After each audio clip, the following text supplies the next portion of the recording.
அல்லாஹுடைய மார்க்கத்தில் ஏதாவது ஒரு விஷயத்தை தெரிந்து கொள்ள அல்லது அறிந்து கொள்ள வேண்டும் அடிப்படையில் நாங்கள் அமர்ந்திருக்கிற இந்த ஒரு குறுகிய நேரத்தில் அல்லாஹுடைய தூதர் ஸல்லல்லாஹு அலைஹி வஸல்லம் அவர்கள் எனக்கும் உங்களுக்கும் என் வாழ்விலும் உங்கள் வாழ்விலும் அதிகமான திக்ர்கள் அல்லது அவுராதுகளை ரசூலுல்லாஹ் சொல்லி தந்திருக்கிறார்கள். இந்த அவுராதுகளும் திக்ர்களும் ஏன் ஒரு மனிதனுக்கு சொல்லிக் கொடுக்கப்பட வேண்டும் என்றால், இந்த துஆக்களின் ஊடாக ஒவ்வொரு மனிதனும் தன்னை படைத்த அல்லாஹு ரப்புல் ஆலமீனிடம் தனக்கு தேவையான அல்லது தனக்கு தேவை அல்லாத விடயங்களிலிருந்து பாதுகாப்பு பெறுவதாக இருந்தாலும், தேவையானதை அடைந்து கொள்வதாக இருந்தாலும் அவனுக்கு இந்த பிரார்த்தனை என்கிற ஒரு விடயம் அவசியமாக இருக்கிறது.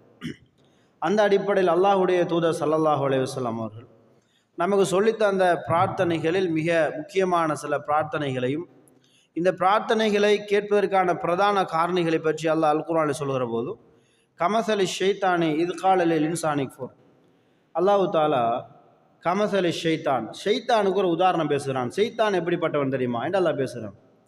இது காலலில் இன்சானிக் ஃபோர், இந்த ஷைத்தான் மனிதனிட்ட வந்துட்டு ஒரு தவறை ஒரு நிராகரிப்பு பற்றி விளங்கப்படுத்துவான். ஒரு தவறை செய்கிற மாதிரி அவன் சொல்லி காட்டுவான். ஒரு கெட்ட பாவமான விஷயத்தை செய்வதற்கு தூண்டுவான். அப்போ இந்த மாதிரி ஒரு விஷயத்தை அவன் காட்டுகிற போதும் ஃபலம்மா கஃபர, அந்த நேரத்தில் அவன் சொல்லுகிற அல்லது வியாக்கியானம் காட்டப்படுகிற இந்த செயலை நாங்கள் செய்துவிட்டால் அவன் அழகாக சித்தரத்தை காட்டுவான். தவறை கூட நல்லதாக காட்டுவான், இல்லாததை கூட இருப்பதை போல காட்டுவான். இப்படியான இந்த ஷைத்தான் எனக்கும் உங்களுக்கு மத்தியில் வந்து அல்லாஹுவையும் அவனுடைய தூதரையும் விட்டு தூரமாகிற, அல்லாஹுடைய தூதரும் சொல்லாததை நடைமுறைப்படுத்துகிற விடயங்களில் அவன் ஆர்வப்படுத்துவான்.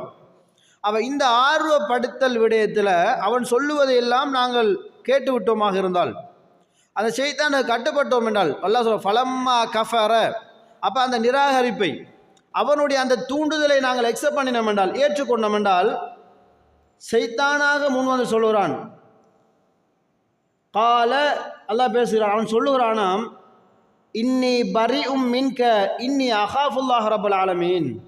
அந்த ஷைத்தான் சொல்லுகிறான், நல்லா இருந்த குடும்பத்தில் குழப்பத்தை கொண்டு வந்தவன், நல்லா இருந்த மனசில் வித்தியாசமான உணர்வுகளை கொண்டு வந்தவன், நல்லா இருந்தவரை நாசமாக்கினவன், நல்ல இபாதத்சாலியை தொலை இல்லாமல் ஆக்கினவன், உறவை பேணிறவரை துண்டித்தவன், நல்ல முறையில் இஸ்லாத்தை நடைமுறைப்படுத்தியவரை அவர் வாயாலே கேவலப்படுத்துகிற அளவுக்கு ஷைத்தான் ஒரு மனிதனை பாவமான காரியத்தில் ஈடுபடுத்தியதுக்கு பின்னாடி அந்த ஷைத்தான் சொல்லுவானாம், இன்னி பரிஉம் மின்க, நான் உன்னிலிருந்து நிரபராதியாகிறேன், எனக்கும் உனக்கும் எந்த சம்பந்தமும் கிடையாது என்று ஷைத்தான் சொல்லுகிறான் என்று எல்லாம் சொல்லிட்டு சொல்லுகிறான். இன்னி அகாஃபுல்லா, இந்த ஷைத்தான் எந்த அளவு சொல்கிறான்னு கேட்டால், எப்படி நம்மளை பாவத்தின் பக்கம் அந்த ஷைத்தான் தூண்டினானோ, ஆசை ஊட்டினானோ, ஆர்வம் காட்டினானோ, ஈடுபடுவதற்கான எல்லா வசதிகளையும் அவன் ஏற்பாடு செய்து அந்த ஷைத்தான் சொல்லுவானா, அந்த பாவத்தில் நாங்கள் ஈடுபட்டதுக்கு பின்னாடி, பாவத்தோடு சம்பந்தப்பட்டதுக்கு பின்னாடி, அல்லாஹ்வை புறக்கணிச்சதுக்கு பின்னாடி, ரசூலுல்லாஹ்வுடைய சுன்னாவை புறக்கணிச்சதுக்கு பின்னாடி, அந்த தவறுக்கு நாங்கள் உடந்தையாக மாறியதற்கு பின்னால ஷைத்தான் சொல்லுகிறான், இன்னி பரிஉன், நான் உன்னிலிருந்து சம்பந்தம் இல்லாதவன், அதான் நிரபராதின்றது, எனக்கு எந்த மேலே எந்த குத்தமும் கிடையாது, அபாண்டமாக பழி போட்டுறாத. ஷைத்தான் எப்படி சொல்கிறான், இந்த தவறுக்கு நீ அல்லாஹ்வை புறக்கணித்ததுக்காக, அல்லாஹ் மீது நீ கோபம் கொண்டதுக்காக வேண்டி, ரசூலுல்லாஹ்வுடைய சுன்னாவை புறக்கணித்ததுக்காக வேண்டி என்னையே நீ குற்றவாளி ஆக்கிறாத. மறுமை நாள் அல்லாஹ் விசாரிக்கும் போது எப்படி பரியும் மீன்க, எங்கே அவன் கொண்டு போகிறான்னு கேட்டால் மறுமை கொண்டு போகிறான். மறுமை நாள் அல்லாஹ் விசாரிக்கிறான், நீ இந்த தவறு செய்த, ஆமாயா அல்லாஹ் ஷைத்தான் என்னை வழி எடுத்து விட்டான், கட்டாயம் நம்ம சொல்ல போகிறோம். ஷைத்தான் இங்கே சொல்கிறத அல்லாஹ் சொல்லுகிறான், அவன் சொல்லுவானாம், நீ செய்த இந்த பாவத்துக்கு, இந்த குற்றத்துக்கு, இந்த குறைக்கு நான் சம்பந்தமில்லைன்னு சொல்லிட்டு திரும்பவும் அகாஃபுல்லாஹ ரப்பல் ஆலமீன், ஷைத்தான் சொல்லுகிற வாசகத்தை பாருங்க, எப்படி அல்லாஹ்விடம் பெருமை அடித்தானோ, அல்லாஹ்வுடைய வாக்குறுதியை மீறினானோ, பெருமைத்தனம் பட்டானோ, இந்த ஷைத்தான் சொல்லுகிறான், இன்னி அகாஃபுல்லாஹ ரப்பல் ஆலமீன், நான் அல்லாஹ் ரப்புல் ஆலமீன் ரட்சகனுனை நான் அஞ்சுகிறேன் அவன் சொல்லிடுவானா. அல்லாஹ் ரெண்டு விஷயத்தை அல்லாஹ் மீன் பண்ணுகிறான், இன்னி என்று அல்லாஹ் பயன்படுத்துகிறான். இன்னி பரிஉன், நிச்சயமாக நான் நல்லவன், இன்னி அகாஃபுல்லா, நான் அல்லாஹ் பயப்படுறான். இரண்டு விடயங்களிலும் தன்னை அவன் பரிசுத்தவானாக நல்லவனாக அல்லாஹ் காட்டிக்கொள்ளுட்டு அந்த ஷைத்தான் காட்டிக்கிட்டு சொல்கிறானாம், அல்லாஹ்வை நான் பயப்படுறேன்றான். அப்போ நாங்கள் யார்? நம்ம இதற்காக இபாதத் செய்கிறோம், அல்லாஹ்வுக்காக பயந்து மட்டும்தான் செய்கிறோம். உறவுகளே, ஊரில் இத்தனை பேர் தூங்கும்போது ஏன் நானும் நீங்களும் மட்டும் விழித்திருந்து அல்லாஹ்வை வணங்க வேண்டும்? ஏன் இவ்வளோ நேரம் கால் கடுக்க நிற்க வேண்டும்?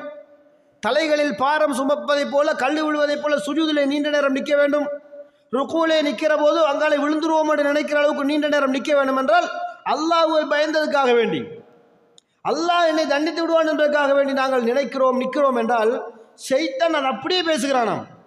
பாவத்தின் பக்கம் நம்மளை ஆசை ஊட்டி, பாவத்தின் பக்கம் ஈடுபடுத்தி, தொழாதவர்களை தொலையில்லாமல் ஆக்கி, நல்லவர்களை கெட்டவர்களாக்கி, இப்படியான விஷயத்தை செய்ய விட்டு ஷைத்தான் சொல்லுவானாம், நம்மளை தள்ளி விட்டுட்டு சொல்லுவானாம், நீ விழுந்ததுக்கு நான் பழி இல்லை, நான் அல்லாஹ்வை பயப்பட்டு இருக்கிறேன். அந்த ஷைத்தான் நிரபராதியாகிற செய்தியை அல்லாஹ் தஆலா குர்ஆனில் சொல்கிறான். என்றால் இந்த ஷைத்தானிடம் இருந்து நாங்கள் பாதுகாப்பாக இருக்க வேண்டியது மிக முக்கியமானது. இந்த ஷைத்தான் எப்போ எங்கே எப்படி யாரை எப்படி வழிகெடுப்பான்னு தெரியாது, எந்த ரூபத்தில் வருவான்னு தெரியாது. அதனால தான் அல்லாஹ் சொல்லுகிறான், மினல் ஜின்னதி வன்னாசி அஜ்மாயின், மனிதர்களையும் ஜின்கள்லையும் இருக்கிறான். நல்லா பேசுகிறான், நல்லா இருப்பான், நம்மளோட தான். அவன் நம்மளை எங்கேயாவது ஒரு இடத்துல மாட்டிவிட்டு போயிட்டே இருப்பான்.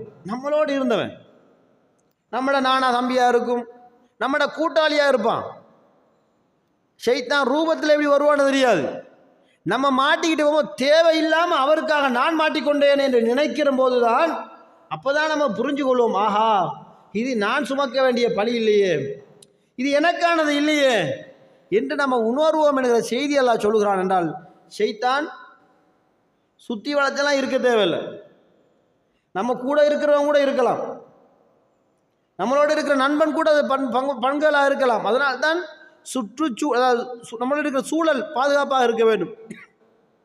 மோசமான இடத்துக்கு நம்ம உதாரணம் பார்க்குறோம், இந்த துஆக்களுடைய பிரதிபலனுக்காக நம்ம பார்க்குறோம். ஒரு உதாரணத்தை பாருங்கள். அல்லாஹ்வுடைய தூதர் ஸல்லல்லாஹு அலைஹி வஸல்லம் அவர்கள் 100 கொலை செஞ்சவனுக்கு ஒரு உதாரணம் சொன்னார்கள். முதலாவது ஒரு கொலை செய்கிறான், 2 கொலை செய்கிறான், 3 கொலை செய்கிறான், 4, 5 கொலை பண்ணிக்கிட்டே இருக்கிறான். ஏதோ சர்வசாதாரணமாக கொலை போயிட்டே இருக்குது, 100 கிட்ட போகுது. கடைசி அவனுக்கு திருந்துறதுக்கான ஒரு வாய்ப்பு வருது. ஷைத்தான் வந்து விடுதலை கிடைக்க வேணும் அவனுக்கு. அல்லாஹ்வுடைய பயம் அவனுக்கு வந்துட்டு இப்போ அவன் திருந்தோணும், மனிதன் நல்லவனாக மாற வேண்டும். அவனுடைய மனப்பக்கம் எப்படி மாறுச்சு? அவன் ஏன் கொண்டான் என்கிற வரலாறு பாருங்க. அவனுக்கு கோபம், முன்னாத்திரம், முன்கோபம் உண்டாகிறது. 99 ஆள்கிட்ட போகிறான், போயிட்டு இப்படித்தான்ப்பா நான் 99 கொலை பண்ணிட்டேன், எனக்கு மன்னிப்பு இருக்கா?